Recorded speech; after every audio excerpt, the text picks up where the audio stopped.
Hello बच्चों, सो मैं आज के आपके लेकर आ चुकी एक नया चैप्टर जिसका नाम है जॉर्ज पंचम की नाक। तो बच्चों, इस चैप्टर को कमलेश्वर जी ने लिखा हुआ है और ये एक निबंध है। ये निबंध एक दौरे के बारे में है जो इंग्लैंड की रानी ने किया था और उस समय में बताया गया है कि उस समय में हमारे देश जब इंग्लैंड का गुलाम था, फिर भी जब इंग्लैंड की रानी आ रही थी तो हमारे देश ने कैसी अजीब अजीब हरकतें करी उनको खुश करने के लिए। तो चलिए फिर शुरू करते हैं चैप्टर को बिना किसी देरी के।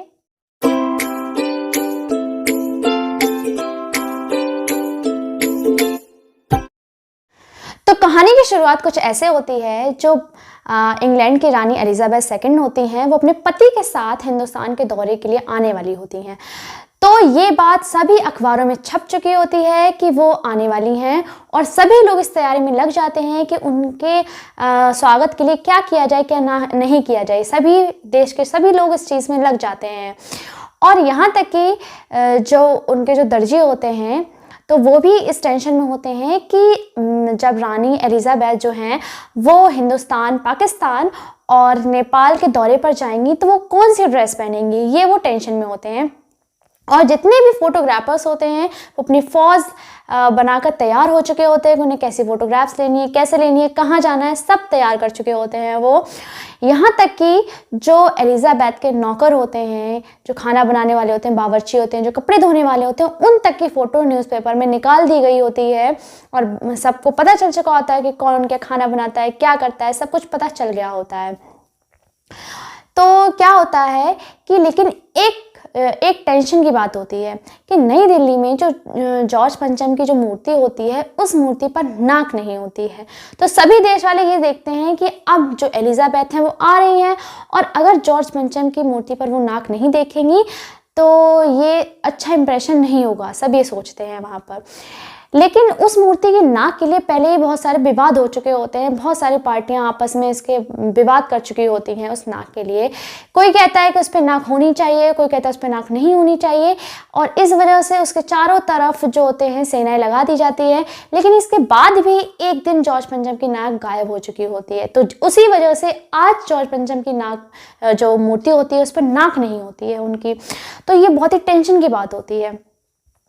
तो जो देश के जितने भी सलाहकार हैं उनकी एक मीटिंग लगाई जाती है और उस मीटिंग में सिर्फ वही लोग आते हैं जो इस चीज़ से सहमत होते हैं कि जॉर्ज पंचम की मूर्ति पर नाक होनी चाहिए, तो वही लोग आते हैं उस मीटिंग में। तो उस मीटिंग में ये तय किया जाता है कि क्यों ना वो एक मूर्तिकार को, एक मूर्ति बनाने वाले को बुलाएं और उससे जॉर्ज पंचम की मूर्ति पर एक नाक लगवा दी जाए। तो वो सब लोग ये तय कर लेते हैं और फिर एक मूर्तिकार को बुलाया जाता है। तो वो मूर्तिकार आता है, उस मूर्ति को देखता है, वो देखने के बाद ये बोलता है कि नाक तो इस पे लग जाएगी, लेकिन मुझे ये पता होना चाहिए कि मूर्ति कब बनी थी, किसने बनाई थी और कौन से ये पत्थर से बनी हुई है, तब वो इस मूर्ति की नाक बना सकता है। तो सारी जो जितनी भी फाइल्स होती हैं सारी फाइल्स खोल कर देखी जाती हैं, लेकिन कहीं पर भी इन्फॉर्मेशन नहीं मिल पाती है कि आखिर उस मूर्ति वो किस पत्थर से बनी हुई है और कब बनी थी। तो कोई भी पता नहीं बता पाता है कि वो किससे बनी हुई है। आखिर में जो मूर्तिकार होता है वो ये कहता है उनसे कि क्यों ना मैं ऐसा करूं, मैं देश के सभी पहाड़ों पर जाकर देख कर आऊँ, ढूंढ कर आऊँ कि किस पत्थर से बनी हुई है और मैं वहाँ से वो पत्थर ले आऊँगा और उसके बाद उस पत्थर से इनकी जो नाक है वो लगा दूँगा। तो सभी लोग उसको इजाज़त दे देते हैं कि हाँ ठीक है, तुम जाओ और ढूंढ कर वो पत्थर ले आओ। तो वो क्या करता है, सारे देश के जितने भी पहाड़ होते हैं सारे पहाड़ों पर घूम आता है, लेकिन जब वो वापस आता है उसे कोई भी ऐसा पत्थर नहीं मिलता है जो उस मूर्ति से मैच हो रहा होता है। फिर सब परेशान हो जाते हैं कि अब तो पत्थर भी नहीं मिल रहा, आखिर अब ये नाक कैसे लगेगी। तो फिर कुछ आपस में बात करने के बाद जो मूर्तिकार होता है वो फिर से एक सलाह देता है। वो ये कहता है कि क्यों ना हम ऐसा करें, देश में जितनी भी मूर्तियां लगी हुई हैं उन सभी मूर्तियों में से किसी ना किसी की नाक जो मैच हो जाती है इस नाक से, उसी नाक को इसमें फिट कर देते हैं किसी मूर्ति से निकाल कर।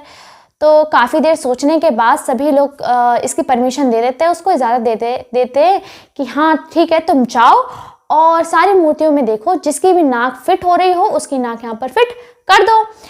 तो फिर क्या होता है, वो सभी दौरे पे चले जाते हैं, उत्तर प्रदेश से होते हुए बंगाल, कोलकाता, हरियाणा हर जगह होते हुए, वो नई दिल्ली पूरा सब कुछ घूमते हुए वो सभी की मूर्तियां देखते हैं, क्योंकि नाप तो उनके पास होता है, वो पहले से मेज़र करके ले जाते हैं जॉर्ज पंचम की नाक। तो वहाँ पर जिनकी भी मूर्तियां होती हैं, सरदार वल्लभ भाई पटेल, गांधी जी, जितने भी लोग होते हैं सबकी वो मूर्तियां पे नाक मेज़र करते हैं। लेकिन अब क्या होता है, किसी की भी नाक जॉर्ज पंचम की नाक से मैच नहीं होती है, क्योंकि सारी जितनी भी नाकें होती हैं मूर्तियों की, वो सभी जॉर्ज पंचम की नाक से बड़ी होती हैं, और वो एक भी नाक उनकी मूर्ति से मैच नहीं करती है। तो इस वजह से अब ये भी जो उनकी जो सलाह थी ये भी खराब हो जाती है, वेस्ट हो जाती है इसका भी, क्योंकि अब भी नाक नहीं लग पाई है। तो फिर से टेंशन में आ जाते हैं कि अब क्या किया जाए, अब तो कहीं भी इसकी नाक नहीं मिल रही है, तो अब क्या करें। तो इसके बाद क्या होता है कि जो मूर्तिकार होता है वो फिर से एक नई सलाह देता है।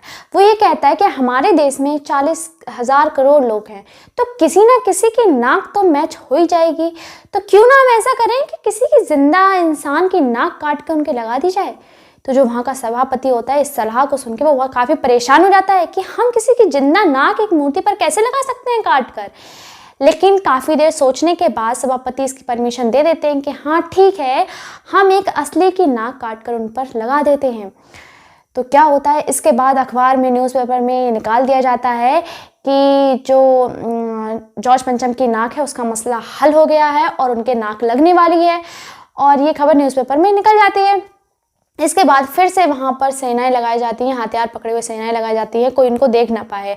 और उसी टाइम पर उनको असली इंसान की जो नाक है वो काट कर उनकी मूर्ति पर लगाई जाती है। अगले दिन न्यूज़पेपर में एक खबर निकलती है कि जॉर्ज पंचम के एक रियल की नाक लगाई गई है, जो कि बिल्कुल असली की लग रही है, बिल्कुल नकली नहीं लग रही है। और वहाँ का जो तालाब होता है, जो वो उसको सारा उसमें से गंदगी निकाल दी जाती है और उसमें साफ़ सुथरा नया पानी भर दिया जाता है कि जो जॉर्ज पंचम की नाक है, क्योंकि वो रियल है तो सूखे ना, इस वजह से वहाँ के तालाब में नया पानी डाल दिया जाता है।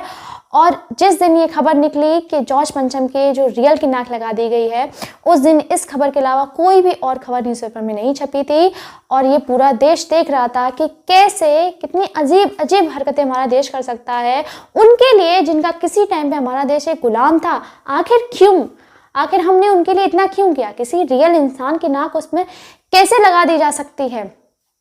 अगर नाक नहीं लग सकती है तो हम उसको ऐसा ही छोड़ सकते हैं, लेकिन ये बहुत ज़्यादा अजीब हरकत है कि किसी रियल इंसान की नाक हम काट के उस मूर्ति पर लगा देते हैं। तो बच्चों, आज का चैप्टर यहीं पर फिनिश होता है। समझ में आया तो ऑल द वेरी बेस्ट।